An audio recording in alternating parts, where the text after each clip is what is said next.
Blythe Rafferty, and I'll be talking about the book Naked by David Sedaris.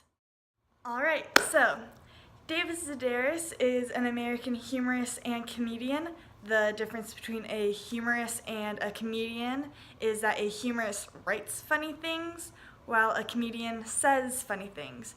A humorist uses irony and sarcasm, and a comedian tells jokes. So David is widely known for his Santaland Diaries, broadcasted on NPR. He's also written several books, some of the more popular ones being Me Talk Pretty One Day and Let's Explore Diabetes with Owls. Naked is a collection of short essays about David as a child and young adult. There are essays about David's childhood anxiety, his bizarre family, the rise and fall of his acting career, his first job, and him coming out as gay. A major theme of the book is how David feels like an outsider, even in his own family. In the first essay, titled Chipped Beef, David says, "Somewhere along the line, a terrible mistake had been made. The life I'd been offered was completely unacceptable, but I never gave up hope that my real family might arrive at any moment, pressing the doorbell with their white-gloved fingers."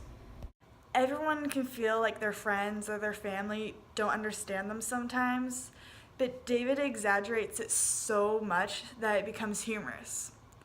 He takes a moment or a feeling that a lot of people can relate to and think, oh yeah, I know what that guy's talking about. But he keeps it personal as well as interesting and relatable. David doesn't just use humor to entertain, but also to address issues that are serious, without making the piece feel serious. David talks about being gay in one of his later pieces titled Ashes. "The moment I realized I would be a homosexual for the rest of my life, I forced my brother and sisters to sign a contract swearing they'd never get married. What about children?" my sister Gretchen asked, slipping a tab of acid under her tongue. "Sure, you can have kids. Now pick up your eyebrow pencil and sign on the dotted line."